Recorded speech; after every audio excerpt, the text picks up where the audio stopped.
Jey Uso may be having a heel turn. We don't know. So he lost to LA Knight clean on the Last Time Is Now tournament on WWE Raw yesterday as we record this. And then he had a little paddy on after the fact at ringside. So tell us what you saw, Dutch. Okay, well, I just saw a match. To me, I'm kind of suffering from USO burnout because I don't know what they're going to do now. They need to give these guys something besides, and they've been sitting on this level almost for a year, haven't they? Mm-hmm. Going to do something with them, going to do it, but they're not doing nothing. And after a while, you just become the old saying in wrestling is you just become a part of the furniture. Nothing's changed. That's Nothing's what I'm changed in two saying. years. So here you walk into your living room every day, and there's your couch, and there's your chair you sit in, and if you don't move it for a year, well, nothing's changed. Nothing's going to change till you like rearrange the furniture, and maybe he might need this switch, but I don't think it's going to work because I think he's just been there. He's been there how long? 11 years, 12 years more? Jey Uso's been on the main roster 15 years with Jimmy. 15 years. Years ago, now we had a much, I'm talking about Memphis. You know, if you went into Memphis and you were a top heel, you know how long you had in Memphis for it's time to go? 6 weeks. No, you had about 8 or 9 months. So they would bring them in January or February and get them built for the summer run because the summer was always hottest. You get them ready for June, July, and August. And that's where you'd get them red hot. Then you start blowing it off with them in maybe September. And by the 1st of November or middle of October, it was ready for a new guy.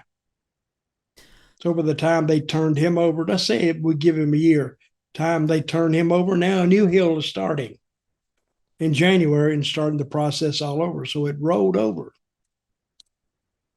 But in WWE, it seems, and they do have, of course, a different business model, but they don't have a different business model on TV, is what I'm saying. There's very That's little where he, turnover. Very little that's where he, turnover.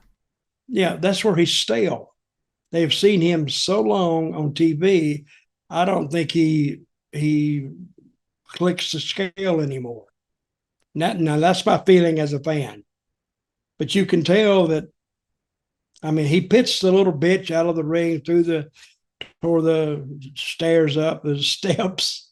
He looks, and to me, that made him look like a little Yeah, kid. he didn't look that strong either because he was really struggling to lift the stuff. Did you see that? So he was mad because he lost the match. Okay, we got that. But him going into a little hissy fit, a bitch fit outside the ring, I guess that's what made him think that he was getting ready to turn heel. But he does need something. He really does. 15 years is a long time for the people to see. Take a football player, take a soccer player. After 15 years, you got to be saying, I don't know about this. They need some new Yeah, but faces. that's different though because it's like as long as they're still performing and you know scoring or whatever it might be, as long as they're putting the numbers up there and continuing, Hey, then they become a you, legacy player and then they become more beloved than ever. I'll give you a football one. but Ryan Giggs at but United before he started shagging his brother's wife. But that's or Paul Scholes. I'm just using United players.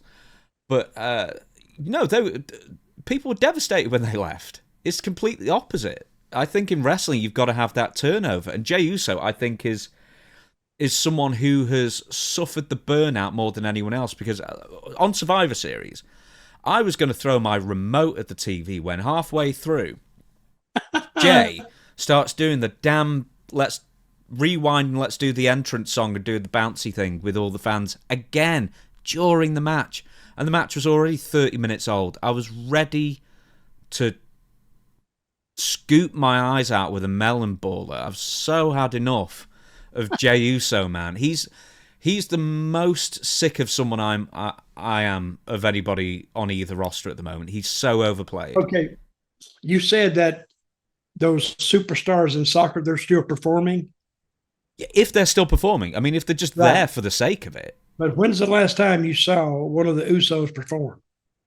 But the thing, Jey's sort of just always just flatlining for me. He's not amazing. See, performing in wrestling is selling tickets, not the stuff you're doing in the ring.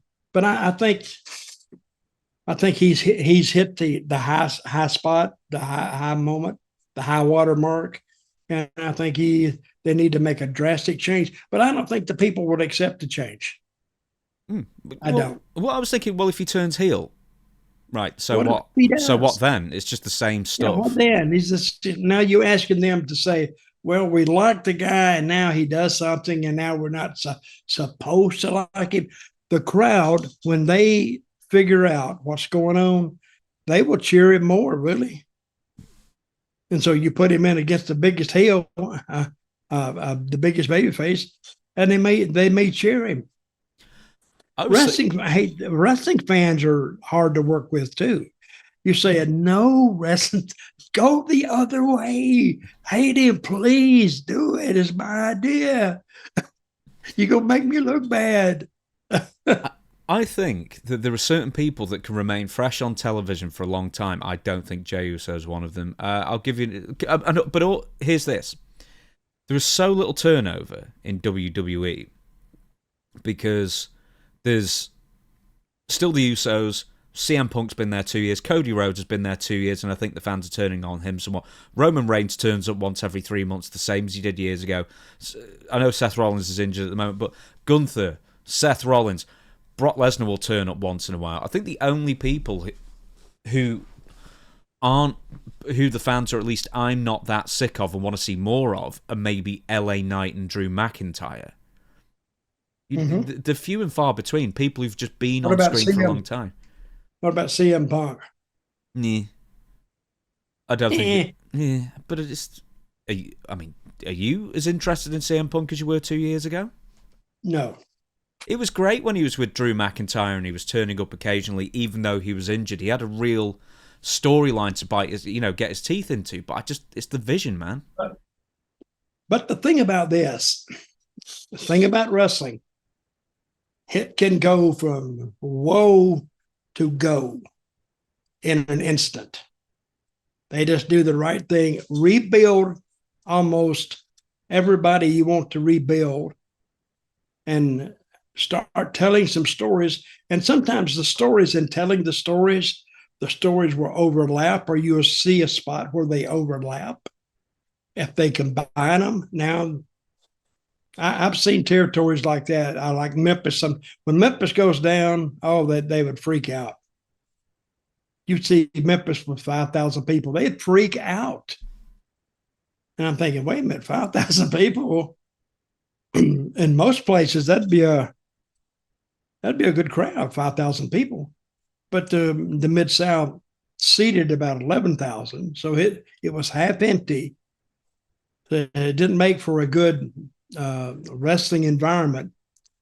And then all of a sudden, Jerry Jarrett would just have an idea storm, or Jerry Lawler, or even sometimes I would have it. And it would go from 5,000 to 10,000 or 11, or you could go to a sellout in 1 week. You just do the right thing. And after you're in a territory for a while, you know the right thing to push on. You know the right buttons if you're paying attention. And I think Triple H at this time, he knows what to push.